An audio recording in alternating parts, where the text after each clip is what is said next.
καλά πράγματα. Για τα καλά ξεκίνησα να σας πω και θα μας τα πει η κυρία Έφη Λαμπρινίδου, που είχε και την ιδέα για αυτό το καλό, το οποίο τώρα ανθίζει και λουλουδίζει και μάλιστα έχει δώσει και καρπούς. Δεν είναι μόνο στα άνθη, έχει δώσει και καρπούς. Η κυρία Λαμπρινίδου είχε πριν από 2 χρόνια περίπου, την ιδέα να φτιάξει μια διαδικτυακή ομάδα στο Facebook με τον τίτλο Craft. Το craft είναι το χειροτέχνημα, αλλά εδώ μιλάμε για αρχικά. Crisis Resistant Art Facebook Team. Δηλαδή μια ομάδα στο Facebook, καλλιτεχνική ομάδα καλλιτεχνών, ανθεκτική στην κρίση. Αντιστέκεται στην κρίση. Κύριε Λαμπρινίδου, τι κάνετε? Καλησπέρα. Καλησπέρα σας. Σας ευχαριστούμε πάρα πολύ που μας δίνετε αυτή την ευκαιρία. Τι λέτε, εμείς σας ψάχνουμε με το φανάρι ότι καλό γίνει. Αλίμονο. Και πήραμε την αφορμή γιατί είχατε και το περασμένο Σάββατο μία εκδήλωση στο Γαβριλίδη, στην Οδό Αγίας Ειρήνης. Ακριβώς. Είχαμε την παρουσίαση του πρώτου μας συλλογικού βιβλίου, του Craft Book. Είναι ένα βιβλίο ανθολόγιο με 63 συμμετοχές από μέλη της ομάδας μας, που είναι ποιητές, πεζογράφοι, εικαστικοί και φωτογράφοι, ερασιτέχνες και επαγγελματίες κάποιοι.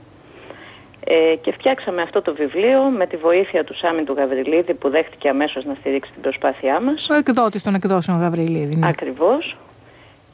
Είναι ένα βιβλίο που ξεκίνησε πιο πολύ σαν όνειρο, από τη διαπίστωση ότι στη σελίδα της ομάδας μας είχε συσσωρευτεί πάρα πολύ καλό υλικό. Πολιτιστικό, κείμενα, πεζά ή ποιητικά, φωτογραφίες, πίνακες που αναρτούσαν τα μέλη μας σε τακτική βάση. Έτσι λοιπόν σκεφτήκαμε να τα συγκεντρώσουμε και να φτιάξουμε ένα βιβλίο. Συγκροτήσαμε μια συντακτική ομάδα, βρήκαμε τον εκδότη και να τώρα το Craft Book. Craft Book 2013, το οποίο σημαίνει ότι το 2014 θα έχουμε νέα έκδοση ή προβλέπετε κάτι ενδιάμεσα? Ελπίζουμε να μπορέσουμε να το συνεχίσουμε αυτό. Παράλληλα να έχουμε και άλλες πολιτιστικές δράσεις και ενδεχομένως και κοινωνικές δράσεις. Είμαστε μάλλον στο πρώτο πιο σημαντικό βήμα αυτής της πορείας που ξεκίνησε το Σεπτέμβριο του 2011. Τότε ιδρύθηκε η ομάδα μας. Πολύ ωραία περιγράψατε τις 2 εκδοχές. Αντίσταση στην κρίση μέσω της τέχνης και ανθεκτική στην κρίση ομάδα του Facebook, που επίσης έχει σαν άξονα την τέχνη. Η ιδέα ήταν να δημιουργηθεί μια ομάδα όπου τα μέλη θα είχαν τη δυνατότητα να μοιράζονται όλα τα θέματα τέχνης που τους ενδιέφεραν, αλλά και να δημοσιεύουν δικές τους δημιουργίες. Ενδεχομένως και στη συνεργασία διαφορετικών τεχνών μεταξύ τους. Μερικοί να έχουν και ένα κοινό project, προερχόμενοι άλλος από από τη λογοτεχνία, άλλος από τον εικαστικό χώρο. Ναι. Ακριβώς. Και πολύ συχνά συνδυάζονται αυτά στη σελίδα της ομάδας μας, όπως συνδυάστηκαν και στο βιβλίο.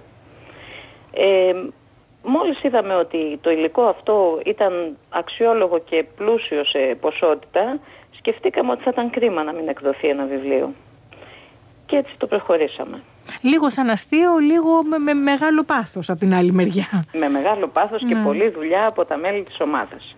Είναι πραγματικά ό,τι λέει το όνομά μας. Χειροποίητο, χειροτεχνία. Φυσικά με τη βοήθεια του εκδότη, αλλά κάναμε πολλή δουλειά μεταξύ μας. Πάρα πολύ ζήμωση έγινε μέσα στην ομάδα. Φοβερή ανταλλαγή απόψεων και διαφορετικών εκφράσεων και όλο αυτό αποτυπώνεται μέσα στο βιβλίο. Το βιβλίο το οποίο είναι ένα μπιζού, να πούμε, ένα κόσμημα στους ακροατές μας, δηλαδή δεν έχουν την εικόνα του, αλλά μπορούν να πάρουν μια γεύση στη σελίδα σας στο Facebook, έτσι δεν είναι, για το βιβλίο. Και υπάρχει στις εκδόσεις Γαβριλίδη διαθέσιμο και για όποιον θέλει να το αποκτήσει. Κυρίως αυτή η πλευρά σας είναι που είναι και συγκινητική και είναι, πώς να πω, κάτι παραπάνω από λιθαράκι. Δηλαδή η εικόνα αυτή μιας ομάδας η οποία επιμένει, γιατί είναι 2 χρόνια τώρα. Φαντάζομαι θα υπήρξαν μερικοί που αποσπάστηκαν, καινούργοι που ήρθαν κτλ. Αλλά επιμένει η ομάδα. Επιμένει ανιδιοτελώς. Υπάρχει μια κυψέλη εκεί δημιουργίας και ανταλλαγής απόψεων κτλ. Ουσιαστικά ένας δημόσιος χώρος, δηλαδή έχει τέτοια έννοια φαντάζομαι, και είναι ένα κοινωνικό φαινόμενο, γιατί αυτός ο χώρος αρχίζει και γεννά πράγματα και όχι κάτι βιαστικό, όχι κάτι ένα πυροτέχνημα. Δεν έχει έναν ίστρο δηλαδή αυτοσχεδιαστικό της στιγμής, αλλά σιγά σιγά μαζεύει τη δουλειά του, την παρουσιάζει, είναι ένα φόρουμ ανταλλαγής απόψεων και προβληματισμών και είναι ο τρόπος με τον οποίο πρέπει να δουλεύουμε γενικότερα, έχω την εντύπωση. Ακριβώς. Προσπαθήσαμε να κάνουμε αυτό το βήμα με στόχο να το συνεχίσουμε και να κάνουμε και άλλα πράγματα σιγά σιγά. Όμως αυτό το έναυσμα είναι πολύ σημαντικό για μας. Μας δίνει πολύ κουράγιο και πολύ χαρά. Όποιος ήταν στην εκδήλωση του Σαββάτου νομίζω το εισέπραξε αυτό. Και ελπίζουμε στη συνέχεια. Μια που είχαμε την κουβέντα του Νίκου του Βατόπουλου νωρίτερα, έχει γράψει σήμερα στην Καθημερινή ένα κομμάτι εκεί στη στήλη του με τίτλο «Η δύναμη της Κράφτ». Και τον ευχαριστούμε πάρα πολύ γι' αυτό. Ναι, όντως πιάνει τόπο νομίζω και εγώ προσυπογράφω όλα όσα λέει. Αναλύοντας αυτό το κοινωνικό φαινόμενο που αποτελεί η ομάδα σας. Τι άλλα πράγματα θα μπορούσαν να είναι στην ατζέντα σας για το αμέσως επόμενο μέλλον? Σκεφτόμαστε πολλά πράγματα. Έχουμε ήδη κάνει αρκετά πράγματα, όπως είναι παρουσιάσεις βιβλίων, παρουσιάσεις ποιητών από την ομάδα, με κοινή δουλειά, μουσική μέσα σε όλα αυτά. Σκοπεύουμε να κάνουμε, και κάναμε ήδη και στην παρουσίαση ένα αυτοσχέδιο θεατρικό, σκοπεύουμε να κάνουμε και κάτι άλλο σχετικό με το θέατρο. Θα προσπαθήσουμε να βγάλουμε και άλλο βιβλίο. Με τους χώρους. Πώς τα πάτε δηλαδή, γιατί χρειάζονται και υπάρχουν διαθέσιμοι χώροι που δεν χρειάζεται ενδεχομένως να πληρώνετε ή να μην είναι και μια επιβάρυνση, αυτό εννοώ. Κάναμε την αρχή για το βιβλίο, το Craft Book, με τις εκδόσεις Γαβριλίδη, με το χώρο, το Poems and Crimes.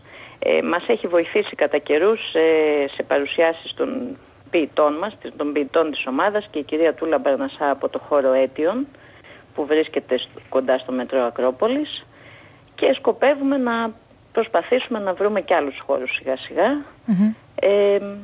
Ελπίζουμε σε αυτό. Το κομμάτι αυτό δεν το έχουμε δουλέψει ακόμα τόσο πολύ, γιατί είχαμε πάρα πολλή δουλειά για το βιβλίο, σας ομολόγω.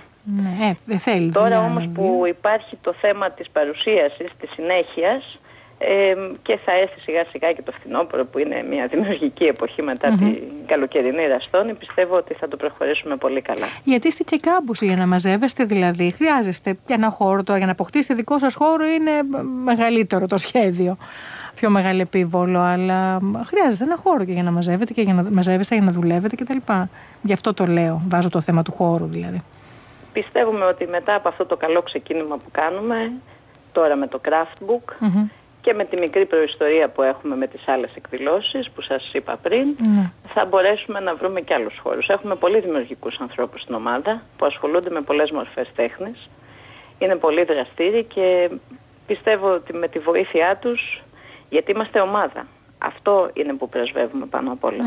Και εκεί είναι και μεγάλη αδυναμία που έχουμε γενικότερα, η ομαδική δουλειά. Είναι αυτό που ξεπεράσαμε πραγματικά. Εγώ αισθάνομαι πολύ συγκινημένη και περήφανη γι' αυτό. Γιατί πραγματικά είναι συλλογικό όλο αυτό. Και θέλω να ευχαριστήσω όλα τα μέλη της ομάδας για αυτό που έγινε. Όχι μόνο τους συμμετέχοντες στο βιβλίο, όχι μόνο τη συντακτική μας ομάδα που ήταν 15 μελής, αλλά και όλα τα μέλη της ομάδας για την πολύ ζεστή υποστήριξή τους. Και ελπίζω σε πολύ καλή συνέχεια. Η κυρία Έφη Λαμπρινίδου είναι στη γραμμή, τηλεφωνική μας γραμμή. Εμείς πολύ ευχαριστούμε που τα είπαμε για πρώτη φορά. Κρατήστε μας ενήμερους, θα σας ψάχνουμε κι εμείς ενδιαμέσως. Τώρα εντάξει, το καλοκαίρι είναι λίγο πιο χαλαρά τα πράγματα, αλλά από φθινόπωρο να οργανωθούμε. Βεβαίως, σας ευχαριστώ πάρα πολύ εκ μέρους όλης της ομάδας. Να είστε καλά, να πείτε τους χαιρετισμούς μας. Ευχαριστώ. Καλησπέρα. Να είστε καλά κι εσείς. Καλό απόγευμα. Γεια σας.